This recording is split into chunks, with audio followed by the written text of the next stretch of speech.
कहानी का नाम सेवाधर्म। एक बहुत बड़ा राजा था। वह हमेशा प्रजा के हित में कार्यरत रहता था।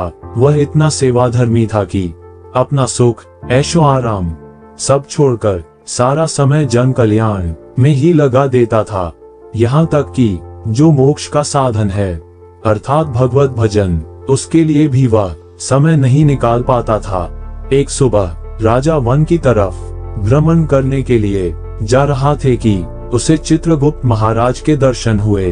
राजा ने चित्रगुप्त को प्रणाम करते हुए उनका अभिनंदन किया और चित्रगुप्त के हाथों में एक लंबी चौड़ी पुस्तक देखकर उनसे पूछा, महाराज आपके हाथ में यह क्या है?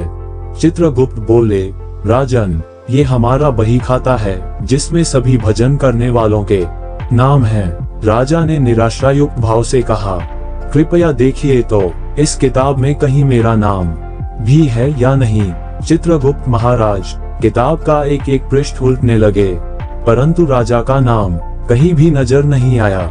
राजा ने चित्रगुप्त को चिंतित देखकर कहा, महाराज आप चिंतित ना हो, आपके ढूंढने में कोई भी कमी नहीं है।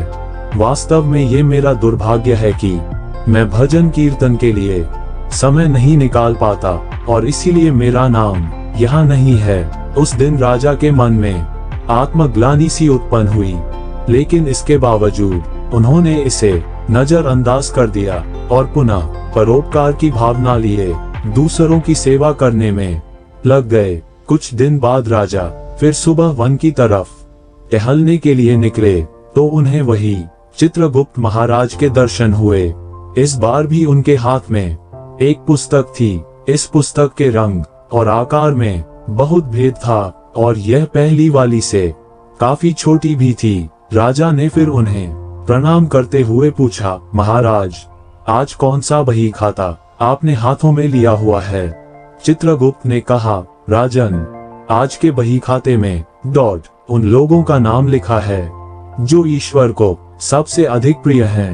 राजा ने कहा, कितने भाग्यशाली होंगे वे लोग, निश्चित ही वे दिन रात भगवत भजन में लीन रहते होंगे। क्या इस पुस्तक में कोई मेरे राज्य का भी नागरिक है? उद्धरण चिन्ह। चित्रगुप्त महाराज ने बही खाता खोला और ये क्या? पहले पन्ने पर पहला नाम राजा का ही था। राजा ने आश्चर्यचकित होकर पूछा, महाराज मेरा नाम इसमें कैसे लिखा हुआ है? मैं तो मंदिर भी कभी कभार ही जाता हूँ। चित्रगुप्त ने कहा, राजन इसमें आश्चर्य की क्या बात है? जो लोग निष्काम होकर संसार की सेवा करते हैं, जो लोग संसार के उपकार में अपना जीवन अर्पण करते हैं, जो लोग मुक्ति का लोभ भी त्याग कर प्रभु के निर्बल संतानों की सेवा सहायता में अपना योगदान देते हैं, उन त्यागी महापुरुषों का भजन स्वयं ईश्वर करता है।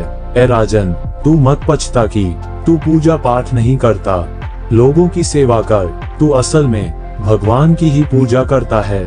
परोपकार और निस्वार्थ लोक सेवा किसी भी उपासना से बढ़कर है। चित्रगुप्त ने वेदों का उदाहरण देते हुए कहा, कुर्वन्नेवे कर्माणि जिजीविषेच्छा समाह एवान्त्वाप नान्यतो अस्ति व कर्म लिप्यते नरे, अर्थात कर्म करते हुए 100 वर्ष जीने की इच्छा करो तो कर्म बंधन में लिप्त हो जाओगे।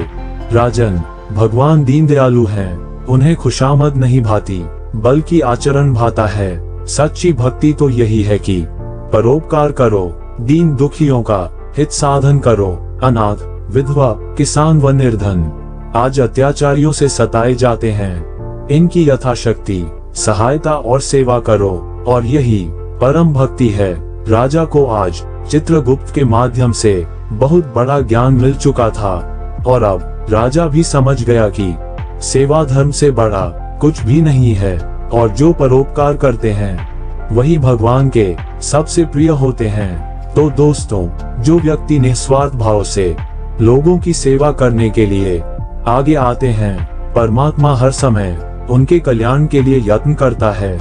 हमारे पूर्वजों ने कहा भी है, परोपकाराय पुण्याय भवति, अर्थात दूसरों के लिए जीना, दूसरों की सेवा को ही पूजा समझकर कर्म करना, सेवा धर्म के लिए अपने जीवन को सार्थक बनाना ही सबसे बड़ा पुण्य है।